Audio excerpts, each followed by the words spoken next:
right, well, welcome back to the St. Paul Handicapable YouTube service. Did you notice the front end, the intro that Jim has done for us? We've been doing that for several weeks. Jim, you did a fantastic job on that, and we hope that everybody recognizes that. That's our Handicapable song that you hear in the background. Well, here it is. It's already March the 17th, St. Patrick's Day. Welcome, everybody. The Handicapable Ministry, we started our YouTube services back on September the 23rd, 2020. We did that because of the pandemic, and we've had an excellent response. I want you to continue to stay tuned, continue to come in and be a part of our services and learn more about what we do. You can do that by engaging and subscribing to our YouTube services every Wednesday, 6:30, right here on the YouTube. One of the things we're encouraging people to do is actually to go back and review some of the handy services that we've done in the past. Today I want to encourage you to go back to just a few weeks ago to January the 27th in 2021, when I've had so many comments that have come back to me of what fun it was to watch Lincoln's internet friend go out to one of the steakhouses in the local community and had a great big meal. That is one of the funniest videos that I have seen. And you know, we've had close to 280 views on that. That is unbelievable. So go back and see that. And also we'll hear about the story of the praying hands. Bill Fritz has sent that to us. So be sure and go back and review some of the things from the past. Handy songs that we love to sing. Tonight we're going to be looking at 5 songs. Oh, be careful. The Handicapable song, Decided to Follow Jesus, the Joy song, and the Lord's Army. This was actually taken from one of our Thanksgiving or worship services. Here we go. Enjoy. Oh, be careful, my eyes, not what you see. Oh, be careful, my eyes, not what you see. For the Father up above is looking down in love. So be careful, my eyes, what you see. Oh, be careful, my ear, not what you hear. Oh, be careful, my ears, not what you hear. For the Father up above is looking down in love. So be careful, my ears, what you hear. Oh, be careful, my tongue, not what you say. Oh, be careful, my tongue, not what you say. For the Father up above is looking down in love. So be careful, my tongue, what you say. Oh, be careful, my hands, not what you do. Oh, be careful, my hands, not what you do. For the Father up above is looking down in love. So be careful, my hands, what you do. Oh, be careful, my feet, not where you go. Oh, be careful, my feet, not where you go. For the Father up above is looking down in love. So be careful, my feet, where you go, where you go.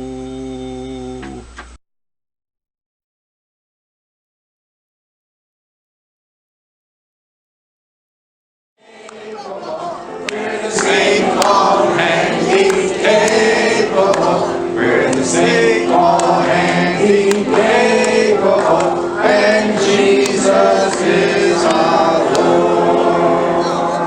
Jesus, will you decide now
One of the things we have always been doing for several years now, as a matter of fact, we try to have some of the things that we consider our gold nuggets of the foundational that we have for the beliefs of being a part of this wonderful ministry. And this is Gail, always reminding us that Jesus loves us all the time. You know the words, sing along.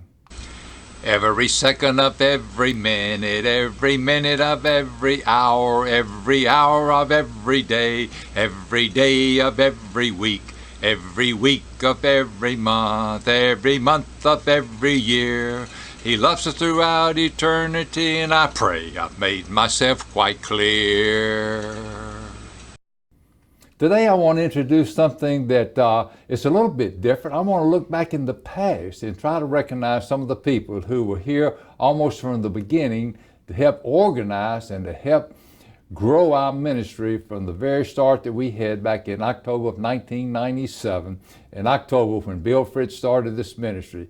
This is Joanne Coate that you see on the screen.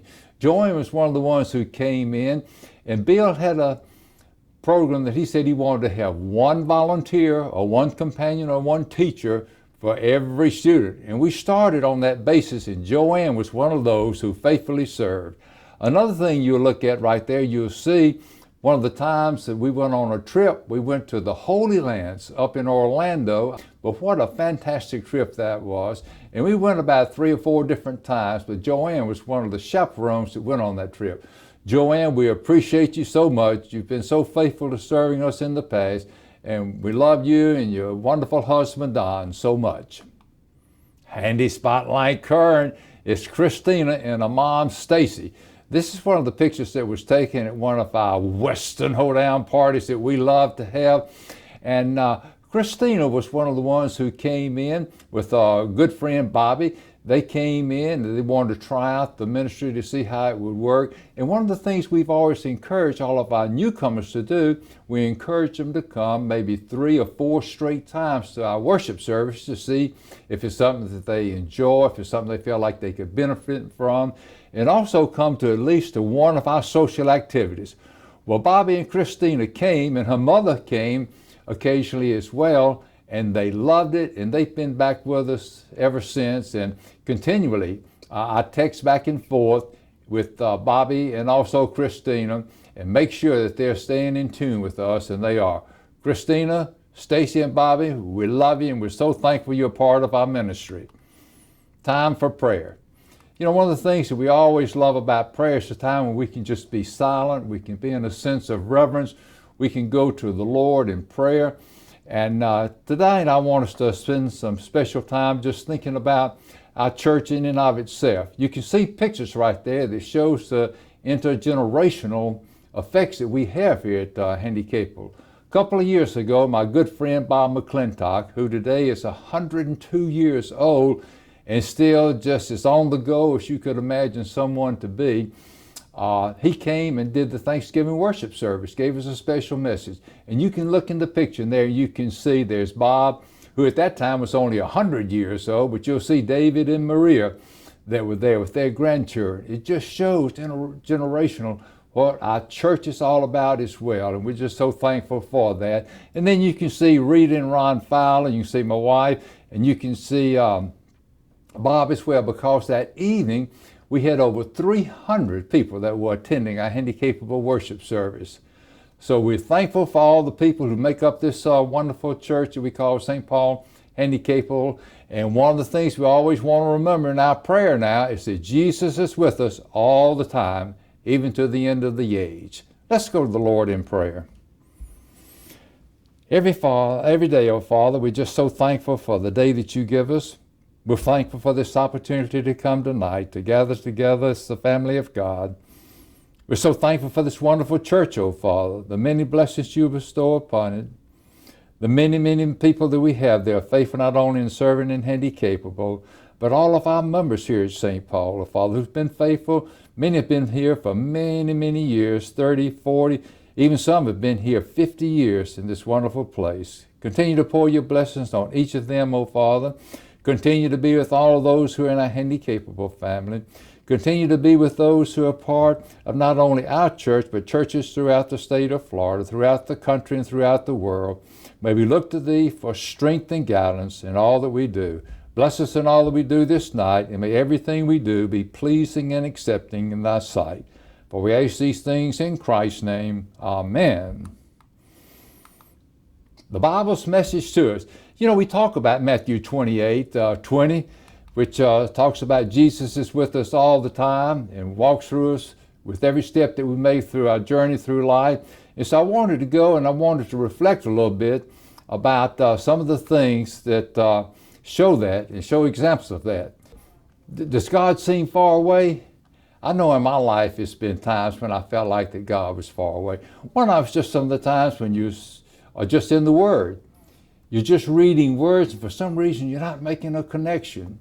I know there are times when you can look up in the sky and you can see clouds that are there. Having been a pilot for years and years and have accumulated over 2,200 hours of flight time, I can notice what different type of clouds are, and the clouds that you see right there are what they call cumulus clouds. Now, if you fly through a cumulus cloud, chances are you may get a little bump when you go into the cloud. Maybe a little bit of turmoil that may be there. And sometimes when we're looking into the sky and we're thinking about where Jesus has been in our lives and everything, it may very well be that we feel like that we don't have that closeness that we feel like that we should have with Him. I can know some of the times when Lincoln and I go out in the still of the night, that it'd be such a clear night and there'd be stars out there. And you can just look and see, especially if it's a full moon, you can just see the wonder of God, and you feel so much closer during those times with Him. Another thing, you see the bonfire there. When we went to our Riverside retreats for years and years, one of the things we all enjoyed doing was making a bonfire. And around that bonfire, we would share things that were troubling us. We would share things that times we felt like that we were close with God, times we felt like we were away from God. But don't forget, whenever we don't feel the presence of God, God is not moved away. It's we that have moved away. Ways that we move away from God. I want to briefly share with you 5. 1, we may argue with a family member. 2, we may say unkind things about someone. 3, we don't use good manners. 4, a loved one gets sick and dies. And 5, we become irritable with others. Verse 1, we may argue with a family member. Now, I've been blessed to have 3 wonderful sisters. Got my wife, Renee, and I got my daughter, Lynn. And for the most part, we have always been able to get along just so well and everything. But at times, if something was said and some feelings, you may consider to be bad, things came up like that, we were able always to be able to get reconciliation, make each other right with whatever had happened and get things corrected.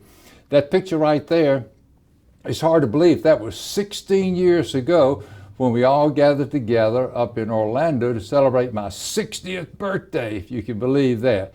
But what a wonderful time that we had there. But another thing, you'll see Lincoln. Lincoln has gotten very old. Lincoln's now like 10 years old. And one of the things, he just can't go like he used to go. And some of the times that I will take Lincoln out, and he's supposed to do his business when he goes outside, and he's pretty good about doing number 1, but sometimes he forgets to do number 2, and when he comes inside, he'll make maybe a little mess here or there. And sometimes I'll be just feeling such closeness to God. We've been out there and maybe had time to have a little prayer.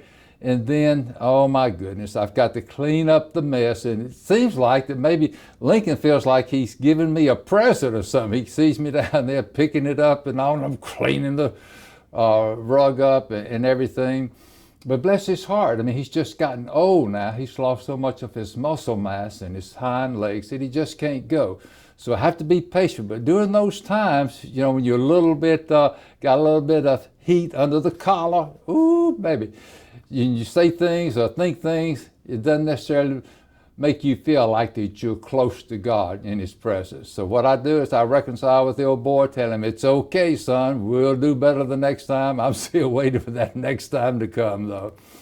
Another way, we say unkind things. You see pictures of me there. When I was growing up, we played a lot of sandlot baseball. We'd go out there and we'd play, And fortunately, my father was one of the ones who was an integral part of actually starting a little league team there in my hometown. And that was so exciting to be able to put on uniforms like the Major League Baseball stars would play. But when we were playing baseball, a lot of times things didn't go just exactly like you wanted them to go. Someone may have stepped on your foot. I'd play first base, and I wasn't real happy about that, and I may say something that would be unkind. I would get a hit, and the pitcher didn't like that. He made something that was unkind. But at times we would do that, so we would have a little bit of friction there. But I would even notice, because even then I was very actively involved in Sunday school and at the church, and I tried to always have a presence of Jesus being with me, but sometimes we would forget about that during those days of playing baseball. The same was true in being able to play football as well. That's a picture of the junior high school. And I'll never forget when I was a senior on the football team in high school, a next door neighbor of mine, Mike, who lived just right down the street from where we lived, he was always a much better football player than I was. And one day we were scrimmaging. It was like a goal line scrimmage, and he really put a good hit on me. And then he whopped me upside the head with his hand and everything. That got me so aggravated. The next play I went in there, I pushed him aside, I tackled the runner for a 4-yard loss, and I had certainly won back. But at that time, you know, it was just a process that, boy, I really got angry about something and I reacted, but it turned out to be a positive way. But when we do that, we need to reconcile, we need to make ourselves right with each other, make sure that there's a healing process, and then we reconcile with God and we get back into His presence and get close to Him. What about the fact about we don't use good manners? Back in the day when I was growing up in the late 40s and the early 50s, there was no air conditioning. This is a picture of my grandmother's home, and there's actually, you can see my grandmother's and all the children they had, my mother and her sister Grace and the 2 brothers, Coles and Robinson. And they had a porch. It had a ceiling fan in it. And a lot of times during the summer we would sit out there, and I'll never forget, I must have been maybe 7 years old or something like that, and my grandmother had people that were over, and they were having a conversation, and I intersected with some type of words or something. I wanted to get into the conversation. Ooh, that was not the right thing to do with my grandmother. You do not interrupt adults when they're having a conversation. So I learned to be on my good behavior as far as being able to make sure that I would wait until it was my turn to speak, and especially if there were other adults there. You can see a picture of my grandmother right there. She was one that was always just so dressed perfectly in my sense of being and everything. And another thing that happened, which was so embarrassing to me, we had what we called cotillion dances back in high school. And I think I had the record for being able to go from the time I was a freshman all the way up until even maybe 4 or 5 years, even later than that. But I'll never forget one time, and at that time the girls would be on one side of the room, the boys would be on one side of the room, and then a lot of times you would just meet in the middle. But I'll never forget, I think I walked across the room, I got a girl, and I got her on the dance floor, and oh boy, I did not take her back to the other side. I just left her on the dance floor. My mother got word of it, and boy, was I ever in trouble. I'm telling you. She said, Horton, that's not the right thing to do. I want you to call the young lady and apologize over the phone. Oh man, you talking about the hardest call I ever had to make. In those days, you had to dial the number, and I think when it got to the last number, I'd let my finger slip so it would postpone having to make the connection. Woo! That was the hardest call that I ever made. But I tell you what, I learned from my mother that you always use good manners. You always open the door for a lady. You always try to make sure that she's seated properly. If you're ushering in church, anything that you do, you make sure that you use good manners. And I've profited from that a great deal. 4, someone gets sick. I never forget, this was back in June of 1971. My father, who at the time was 59 years old, he said he had some discomfort in his stomach. But he was still able to play golf, he was still able to go to work, he was in a good state of repair. But as it turned out, they said, well, I think you have a malignancy, and so they wanted to do an operation. So they did an operation. There was complications with the operation. And at the time, I had been scheduled to go to a trip to Philmont Ranch. It's a Boy Scout ranch in New Mexico. And as it turned out, my father encouraged, said, listen, son, just go on and go. There's something that you would benefit from. I'm going to be okay. So I left in June and came back. And as it turned out, after the complications and other things that happened, my father had a very prolonged illness that spread over several months. I think once, after he got really sick, did he get out of the house anymore. Took him for a ride in the car. So he died at a very early age of 60. So that was kind of a painful experience to go through. Another thing, you'll see my mother right there. That's when she was celebrating her 70th birthday. And that was a time of great glory and all. But she would pass away a couple of years later. And then you'll see the picture of Renee and I with our Goldie. When we got married, the first thing that we did is we went and got a puppy. That's the first puppy that we ever got. The rest of the time we've gotten from the SPCA or rescued them from someplace. But Goldie was there with us, and Goldie lived to be 10 years. I'll never forget, I was at the retreat, the Riverside retreat, where the Handicapable went. And I got that phone call, and Renee, I could tell she was upset about something. Well, Goldie had had a heart attack, and she had passed away. And I'll never forget that afternoon. As I was looking up in the sky, I saw this great, big, beautiful, the prettiest rainbow that I've ever seen. It's just a way that God and also Goldie let me know that everything was okay. You see the picture of our Great Pyrenees, Big Bob, that we rescued from the Florida Great Pyrenees Rescue Club. Big Bob was such a big, powerful Great Pyrenees, and he was very much a part of our Handicapable Ministry. But I'll never forget the time when God answered our prayer. Renee and I were looking because Big Bob was having difficulty in getting up, just like Lincoln is doing right now. And I'll never forget, we prayed a prayer right there. I said out loud, I said, God, show us a sign whether Big Bob should be put down or should we keep him for a little bit longer. I want you to know that Big Bob, who hadn't been able to get up, when he heard that prayer, Big Bob actually got up all on his own and was able to walk around on his own. That was a clear sign from God that Big Bob was going to be with us for a little bit longer, and he was. And then the last dog you see there is Boston. Boston was such a great joy. You can tell he loved to have his picture taken. He'd see that camera and he would just start posing. But Boston, once in a while, would come up here to the church, and he loved to run around. He'd get in the CLEC, the fellowship hall. He'd run from one end to the other, just so full of joy. But those are times when you can see that when someone gets sick, sometimes it causes us to be a little bit distant from God. We move away at times because we're not sure and know not why that we're going through that pain at that time. Another time that we become separated from God is when we become irritable with others. At the Boy Scout trip that I took, it's just a picture right there, was when we went to a World Jamboree. It was at Pikes Peak in Colorado Springs, and there was another scout. He was from the Delta, and I was over in the close to the Delta. And for other words, we had some misunderstandings, so we had a little scuffle and all, but everything worked out to be fine. We became best of buds after that and all, but I became irritable, and I knew when I was irritable, I did not feel that closeness of God. Another thing, Renee and I, we live in Seminole. When both of us go to work, we spend a lot of time on Seminole Boulevard. Seminole Boulevard during this time of year can be pretty crowded, and if it's pretty crowded, chances are you're going to run into some drivers who may be someone who can make you a little bit irritable. And I knew that to be the case. And then also the case when I've made a lot of calls, been able to make a lot of congregational calls from the church, and I'm thankful for that.